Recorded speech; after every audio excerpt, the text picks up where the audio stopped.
Today in Los Angeles, the energy is electric. A behind-the-scenes hint about the ground game, a quiet move that could change the game plan, worrying signs in the health of key pieces, and a statement that split the fan base. There's a rumor gaining steam, a coaching decision that could flip the locker room, and real urgency to protect our quarterback. Every detail matters because the next few weeks will define the season's narrative. Would you bet a change is coming now? You won't believe what we've got today. So take a seat, drop a like, and let's dive straight into the news. Inside SoFi, the image of Omarion Hampton leaving the field in a walking boot shook everyone. It's not panic, it's competitive reality. Without volume in the backfield, Greg Roman's plan loses identity and Herbert carries unnecessary weight. That's why a name has gained real traction behind the scenes to stabilize the rotation. The powerful Seattle runner who fits our north-south scheme like a glove, with quick reads exploding through gaps, punishing linebackers in duo and counter. The financial context helps the conversation. Entering the third year of his rookie contract, the projected 2025 cost sits under $2 million, and there's still control for one more season. For a roster that needs reinforcements without blowing up the cap, that matters a ton. On the field, the marriage is even clearer. Fullback usage, heavy play action, power and gap with clean pullers. It's plug and play to keep the rushing attack alive while Hampton rehabs his ankle. And why would it be possible to pry him from Seattle? Because their committee runs with Kenneth Walker leading and the target of our analysis splitting touches. He's viewed as a breakout candidate this year, which raises the price but also opens the door for calls if the offer makes sense. He's already appeared in trade targets lists this window, including public links to teams hunting for a workhorse. Where there's smoke, there are roadblocks, of course. Precisely because he's cheap and efficient, the Seahawks might prefer to hold him through 2026. If Seattle's brass believes their window remains open, they'll ask for a premium. The floor? Historically, RB trades revolve around day 3 capital adjusted for age, contract, and health. We've seen fourth-rounders, fifths, or late conditional swaps. Something in that band could start the conversation, but performance and snap count clauses are almost certain. Timeline matters too. The deadline is November 4 at 4 p.m.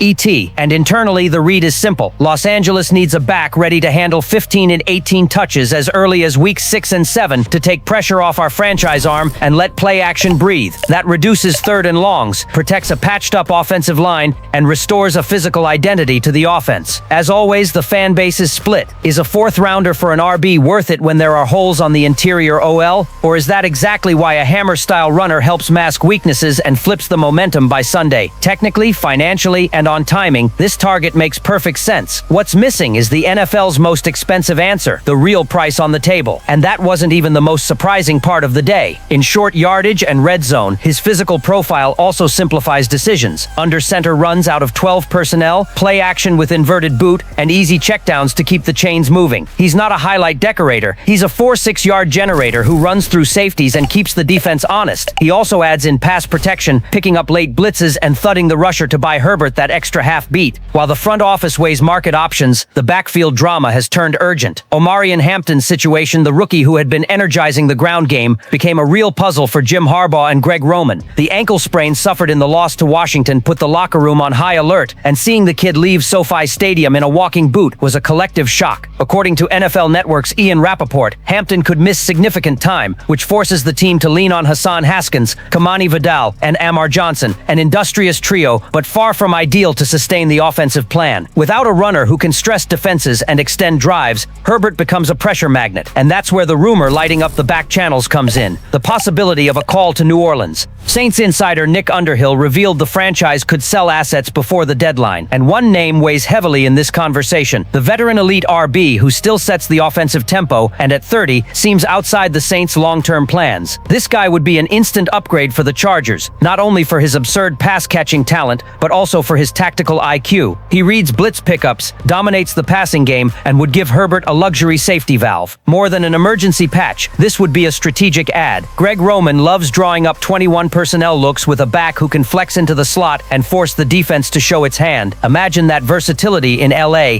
You force linebackers to get exposed, widen the field, and reintroduce the play action that vanished in recent weeks. The fit is so natural that the question becomes purely economic. How much would it cost? Voices close to the situation project something around a third-round pick. Pricey, but not prohibitive considering the veteran's contract still has one more year. That would give the Chargers a bridge until Hampton is 100%, and on top of that, keep the offense dangerous in 2025. The fan base has already reacted online. Half are yelling, "Pull the trigger now," citing the immediate impact the veteran would bring. The other half fears giving up draft capital, especially with a shredded OL. But there's a detail no one can ignore. Harbaugh needs to show the locker room the front office is willing to fight. Moves like this send messages.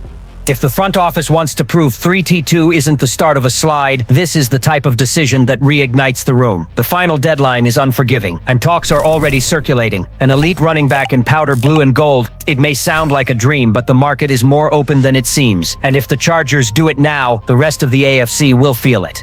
The 27-10 loss to Washington was a wake-up call for the Chargers. After a 3-0 start that had fans dreaming, the team looks shredded by injuries, and the price is being paid on every snap. What seemed like a solid build is cracking, especially on the offensive line, where chaos has become routine. Becton, one of the big off-season additions, felt it again. The scene of him being tended to on the bench, that distant look summed up the moment. The will is there, but the roster is at its limits. The 26-year-old guard, who arrived with Super Bowl champion status, tried to downplay the drama. "Just need to cast it up the right way and I'll be back," he said, trying to mirror recovery from an old finger injury back in Philadelphia. Only now the situation is tougher. A hand issue compromises balance, punch, and anchor, the very things that separate a solid block from an instant collapse. Even if he plays, the line is completely patched up. Joe Alt remains out with a high ankle sprain, and Rashawn Slater was already lost in the preseason with a major knee injury. Translation: the left side is a survival zone. Harbaugh kept the team competitive early, beating Kansas City and Denver, but the physical resistance is evaporating. And when the OL starts to fold, the domino effect hits everything. The run game loses rhythm, play action stops scaring anyone, and Herbert becomes a target for increasingly aggressive blitzes. The fans saw it quickly. Social comments bounce between despair and sarcasm. Next to go down will be the cameraman. Every drive, a different OL limping. The truth is, the ground game without Najee Harris out for the season with a torn Achilles, and with Hampton in the training room, depends on interior strength. And that's exactly where Becton has disappointed. The Pro Football Focus grades don't lie. A 51.4 run blocking mark through the first 4 games, with multiple failures and interior gaps. It's not enough for someone who arrived with a savior label. The fan mood is bittersweet, pride in the effort, frustration with results. Becton can still turn the tide if he plays through pain and gives baseline stability, but even the optimists admit this phase requires more than willpower. It needs execution, health, and maybe reinforcements, because if the staff doesn't act fast, a season that began promising could unravel in a hurry. And what comes next promises to turn up the heat in the back rooms, because the offensive line issue goes way beyond injuries. It directly tests Harbaugh's leadership and the patience of a fan base that's starting to demand tougher answers than speeches. And after the collapse on the field came the bill outside of it. The entire locker room feels the heat, and the fans even more. What Chargers fans want most right now is simple: accountability. After a 3-0 start that seemed to foreshadow something big, 2 straight losses and disastrous outings revived old ghosts. And the target of criticism is crystal clear: the offensive line. With 2 starting tackles out and a pair of guards who were already a concern in the offseason, protection turned into a sieve. And the most curious, or infuriating, depending on your angle, thing is that Jim Harbaugh keeps publicly defending the group. "I have total confidence in my guys," the coach said after the loss to Washington. But the film tells a different story. Herbert getting swallowed up, pockets collapsing in seconds, runs stuffed before the line of scrimmage. The fans' patience is running out. The general feeling is that Harbaugh is watching a different game. And while it's understandable that he avoids calling out players in public, no one wants laundry aired on national TV. Some think there needs to be more bite, more visible demand. It's not about tearing anyone down, it's about owning the problem. A fan posted on X, another replied, "The speech is pretty, but where's the action?" The problem is Harbaugh had already acknowledged the line's failure the previous week, and still nothing changed. No formation tweaks, no rotation, no reinforcement, and that inconsistency lands badly. When you say one thing and do another, you lose credibility, and in Chargers world, history looms large. The same complacency cost dearly in last year's playoffs when Houston steamrolled LA in the wild card by exploiting the exact weak point, the OL. At the time, Harbaugh promised a retool, but what we saw was just one big addition, Becton, and the rest stayed the same. No reinforcements at left guard or center, only the hope that Bozeman and Zion Johnson would hold the line. Now with those 2 flanked by backup tackles, chaos is inevitable. And even in the face of that, the coach insists the group has talent and just needs time. Time that, frankly, the season doesn't have. Fans want more than words. They want action, a reorganization, an emergency ad, any sign that the staff understands the gravity of the situation. desperation, because protecting Herbert isn't a luxury, it's survival. And as Harbaugh keeps defending the line like everything is under control, supporters wonder, how long will he bet on confidence while the clock ticks and chances shrink? What comes next could define the team's path and maybe even how much the roster believes in the coach's message. If he acts, that shows command. If he keeps only talking, he risks seeing trust collapse along with every poorly protected snap. The feeling in Los Angeles now is a mix of apprehension and wounded pride. Everything we've seen in recent weeks has tested not just the talent, but the character of this roster. Injuries, criticism, trade rumors, and a locker room under pressure, the full package of a season that can still swing in our favor or come apart for good. But it's exactly in moments like this that championship teams reveal themselves.